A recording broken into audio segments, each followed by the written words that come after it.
بڑا دعویٰ کیا ہے فائزہ پرویز الہی صاحب نے. ہم جو ہے وہ اس طرح کی خبریں دیتے رہے کہ چودھری شجاعت صاحب ان کو سمجھاتے رہے. چودھری شجاعت صاحب جو ہیں وہ مخالف تھے ان کے پی ٹی آئی جوائن کرنے کے. چودھری صاحب نے ملاقات بھی کی ہے, اندر جا کے جیل میں بھی ملاقات کی ہے, وہ نہیں سمجھ رہے.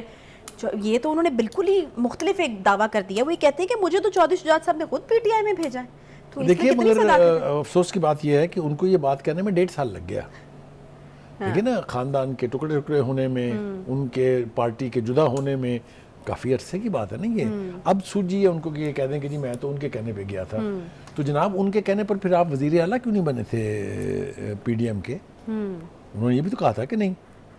پھر وہ ایک ان کے اس بیان کے اوپر کہ جو چودھری سالک ہیں ان کو وزیر بننے کا بڑا شوق تھا. چودھری سالک صاحب بھی بول اٹھے ہیں اور ٹھیک بول رہے ہیں. وہ انہوں نے کہا ہے کہ آپ کو یاد نہیں انکل کہ ابا حضور نے تو 3 رکنی ڈیلیگیشن بھیجا تھا مہاتما صاحب کے پاس کہ ان کے بیٹے کو وزیر بنا دیں. لیکن انہوں نے یہ کہہ کے انکار کر دیا تھا کہ نہیں جناب یہ بندہ جو ہے, یعنی ان کا بیٹا جو ہے وہ بڑا کرپٹ ہے اور بڑی اس کے خلاف مقدمات ہے. تو کہنے کا مطلب یہ ہے کہ چودھری صاحب آپ نے بہت دیر کی یہ گفتگو کرتے ہوئے, اور ملبہ آپ نے جو ڈالنے کی کوشش کی ہے, یہ میرا نہیں خیال کہ یہ آپ کا جو سودا ہے یہ کوئی خریدے گا. اچھا, دوسری بات یہ ہے کہ آپ نے پھر اپنے اس جو میڈیا کے ساتھ آپ کا انٹریکشن ہوا ہے اس میں آپ نے کہا میں پریس کانفرنس نہیں کرنی. پہلی بات تو یہ ہے کہ اب ان سے کوئی پریس کانفرنس کروانا بھی نہیں چاہتا. وقت ہوتا ہے نا ہر ایک چیز کا, کچھ بھی ہونے کا ایک ٹائم ہوتا ہے. آپ کو لگتا ہے کہ اب اس کا فائدہ جب وہ ٹائم گزر جاتا ہے نا فائدہ نہیں رہتا ہے. لیکن ان کا جو یہ الزام تھا کہ جی مجھے پریس کانفرنس کی خاطر گرفتار بار بار کیا جا رہا ہے, اس کا تاثر زائل کرنے کے لیے جو ڈی جی نیب ہیں پنجاب کے سہیل ظفر چٹھا صاحب, انہوں نے ان کے خلاف جو مقدمات ہیں, جو ان کے اوپر ایلیگیشنز ہیں, ان کی تفصیل شیئر کی ہے ایک پریس کانفرنس میں. لاہور کے ماسٹر پلان میں غلط طریقے سے تبدیلیاں کی گئیں اور آپ نے اس کی وزیر اعلیٰ کے طور پر منظوری دی. آپ نے اختیارات کا غلط استعمال کیا اور اس حوالے سے آپ کے خلاف پرچہ درج ہو چکا ہے. آپ سنتے جائیے. آپ ڈی جی نیب نے الزام لگایا کہ پرویز الہی اور ان کے بیٹے نے 10 ارب روپے کا فائدہ اٹھایا کوٹلہ, اور انہوں نے ساتھ بتایا کیسے. انہوں نے کہا کہ کوٹلہ ابو بکر کو جعل سازی سے ماسٹر پلان کا حصہ بنایا چونکہ یہ علاقہ لاہور سے 50 کلومیٹر کے فاصلے پر واقع ہے. ٹھیک ہے جی, صحیح. پھر انہوں نے کہا کہ جناب آپ کے اوپر اس پر بھی انکوائری ہو رہی ہے کہ آپ نے محمد خان بھٹی جو تھے, جو آپ کے چہیتے ہیں, چہیتے تھے, چہیتے رہیں گے مجھے امید ہے, ان کو غلط طریقے سے گریڈ 22 دیا. تو یہ ایلیگیشن کی ایک لسٹ ہے جو کہ, اور ابھی آخری سن لیجئے. انہوں نے کہا کہ آپ کی جو قصور میں زمین ہے اس کے جو دستاویزات ہیں جو آپ نے پیش کی ہیں عدالت میں, وہ ساری جعلی ہیں. ٹھیک ہے, تو ایک پوری لسٹ آف ایلیگیشن انہوں نے عوام کے ساتھ شیئر کی ہیں. تو اب ان کا وہ جو کہنا ہے کہ مجھے اس لیے گرفتار کرتے ہیں بار بار کہ میں عمران خان کے ساتھ کھڑا ہوں, اس میں زیادہ جان اس لیے نہیں رہے گی کہ یہ ساری تفصیل جو ہے. چلیں ٹھیک ہے, مطلب میرا خیال ہے کہ وہ بھی حد ہو چکی تھی, اور ابھی بھی وہ یہ کہہ رہے ہیں کہ وہ پریس کانفرنس نہیں کریں گے, تو پھر یہ ضروری ناگزیر ہو چکا تھا کہ ان کے خلاف جو ہے یہ چارج شیٹ جو ہے وہ پیش کر دی جاتی. بہرحال وہ پیش کر دی گئی. یوم دفاع کی ایک تقریب سے آرمی چیف صاحب نے بھی خطاب کیا ہے. کچھ عام باتیں ان کی طرف سے کی گئی ہیں. کہا گیا ان کی طرف سے کہ پاک فوج دشمن کو کسی بھی جارحیت کا منہ توڑ جواب دینے کے لیے ہر دم جو ہے وہ تیار ہے. پیغامات ان کی طرف سے دیے گئے ہیں. اس کے علاوہ بات کرنی ہے جو بجلی کے بحران کے حوالے سے, جس میں سے نکل کر ایک بڑی بات یہ سامنے ہے کہ بجلی کے بحران کی بڑی ہے وہ بجلی چوری ہے. چوری ختم ہونے اور بل ادا کرنے تک عوام کو سستی بجلی مل ہی نہیں سکتی, یہ کہنا ہے وزیر توانائی کا. اس کی تفصیلات بھی انہوں نے دی ہیں جو کہ آپ سے شیئر کرنا بہت ضروری ہے کہ کس طریقے سے چوری ہوئی ہے, کتنی چوری ہوئی ہے, کتنا نقصان ہو رہا ہے. اس پر بھی جو ہے وہ ہم کریں گے بات. چودھری پرویز الہی صاحب کے حوالے سے بات ہوگی جی, اور بڑا دعویٰ ان کی طرف سے سامنے آ رہا ہے. وہ کہہ رہے ہیں کہ چودھری شجاعت نے خود پی ٹی آئی میں جو ہے وہ مجھے بھیجا ہے. چودھری شجاعت حسین جو صاحب ہیں پی ٹی آئی میں سالک کی وجہ سے نہیں آتے, نہیں تو وہ بھی آ جاتے. چودھری سالک کو وزیر بننے کا شوق ہے. بہرحال اس کی کیا تفصیلات ہیں اس پر بھی ہم کریں گے بات. سائفر کیس جو ہے اس کی سماعت 12 سپتمبر تک کے لیے ملتوی کر دی گئی ہے. اس کے علاوہ اگر انتخابات کی بات کی جائے تو M Q M Pakistan G D A آئندہ عام انتخابات میں پیپلز پارٹی کو ٹف ٹائم دینے پر متفق ہو چکی ہیں. اس کے علاوہ پاکستان بار کونسل کے حوالے سے خبر ہے جی کہ 9 سپتمبر کو ملک کی ہڑتال کا اعلان انہوں نے کیا ہے. صدر سے انتخاب انتخابات کی تاریخ کا مطالبہ جو ہے وہ بھی کر دیا گیا ہے. صدر صاحب کی مدت جو ہے وہ ختم ہونے میں ان کے عہدے کی وہ بھی کم ٹائم رہ گیا ہے, اس کو کس طریقے سے ڈیل کیا جائے گا, کیا ہوگا کیا نہیں ہوگا. صدر نے 9 ستمبر کو عہدہ چھوڑنے یا نہ چھوڑنے کا حتمی فیصلہ بہرحال جو ہے وہ خود سے کیا نہیں ہے ابھی تک. السلام علیکم بخاری صاحب. ٹھیک ٹھاک. وعلیکم السلام, کیسی ہیں آپ؟ خیریت سے ہیں؟